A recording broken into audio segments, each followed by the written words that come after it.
Okay, we're going to go to a session now about NHS futures. And unfortunately, you're going to have to listen to me for doing this. I tried my best to keep out of presenting, but I will pick up this session. I'm supported admirably by Janet Atukunda, who's a lived experience support officer, and she's going to be doing the technical side of what we're about to show you. But before we go into that, I need to pay special thanks and acknowledge the work that was put into the design of the platform by a lady called Caroline Ladlow, who I know is on the call today, who worked tirelessly to get it to look the way it looks now that you're about to see. So next slide, please. We'll go on to now, I think, the live platform rather than looking at my ugly mug. And we'll go into the actual platform as it looks. Now, this might take a couple of seconds to load, but this is what an NHS Futures platform looks like. So for those of you who are experienced with NHS Futures, there are a series of workspaces for all elements of NHS England NHS work, where you can bring people together who have like interests, who have shared experience, to promote a community of practice. And it really is about people being active on the workspaces to get the most out of it. And I think as the National STOMP team, going back over a number of years, we've been very good at producing resources. We've then heard about particular pockets of good practice, but it's been very difficult to begin to link people together or reach out to everybody rather than just people that happen to come across our radar. And use of NHS Futures could be an ideal way that we build a STOMP network that absolutely promotes the principles of today around collaboration, around sharing, about being able to express views and concerns, and working together to overcome some of that to deliver a service that becomes particularly meaningful. So shared workspace that actually is open to invitation once it goes live. So I have to point out it's not live at the moment. We're building a much bigger learning disability and autism platform, and we've learned an awful lot of lessons out of the COVID response cell on NHS Futures, which, to give you a kind of scale, had over 3,000 active members. And if we can build something similar for Stomp and Stamp, that would be a fantastic bit of work. Okay, so let's have a little bit of look at the actual detail of the slide. So when you join the space, this is the opening landing page. We call it a workspace because that's exactly what it is. It's not like visiting a web page where all you do is find out information or maybe download resources.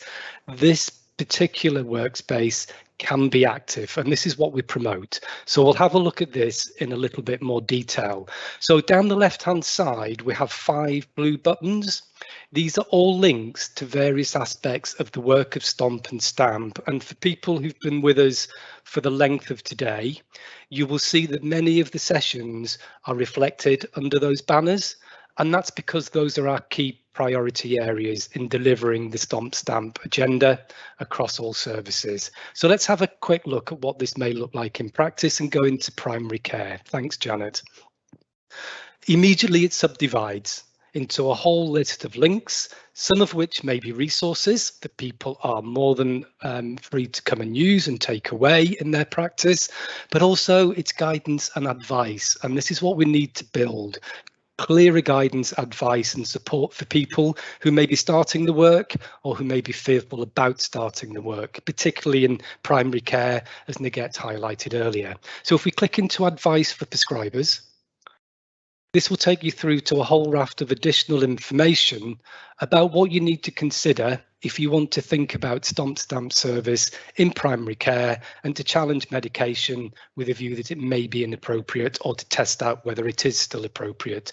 And if you scroll down, the resources also include an algorithm and how potentially you can challenge medication on all the factors that you've heard about today from Dr. Rohit around what you need to consider to successfully challenge medication in a safe and supportive manner. And if we scroll down just a little bit further, at the bottom of the page, we can gather practice examples. We can look at the way psychotropic medication has been reduced, and we can look at ways that a practice who maybe hasn't engaged with the process can think about steps to implement the actual service. So if we go back to the home page, Janet. Thank you. That's the top part of the platform, and that's what primary care would look like.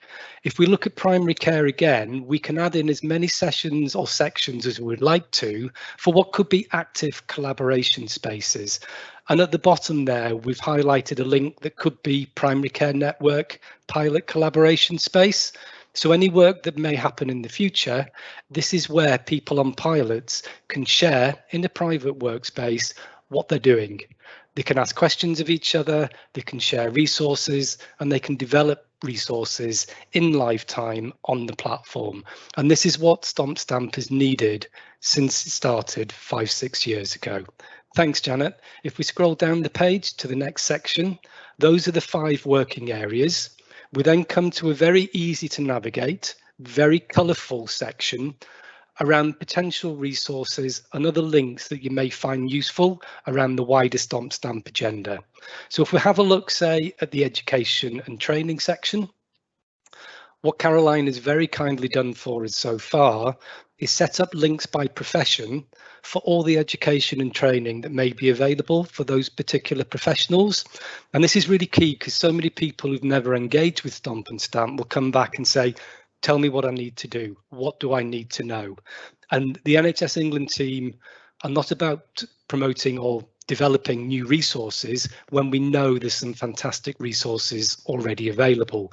I know I'm a pharmacist, so I'm going to pull rank here. And if I ask you to click on the pharmacist section, we then can expand on a range of different educational resource. So if we click on the top one, which is learning programs and assessments, for all those pharmacists who are on the call this afternoon, you recognise that that's our continuing professional development site where we have very specific awareness pack in learning disability and a number of workshops to be able to deliver STOMP in a meaningful way, but also to engage with people with learning disability who may be also autistic around communication skills and needs.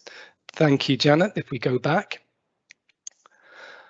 The final section I want to show you on the platform just for now, if we scroll down a little bit further, is the green box called Forum. And if you've ever used NHS Futures, you will no doubt get morning emails pinging into your inbox telling you somebody's started a new discussion forum on a particular platform.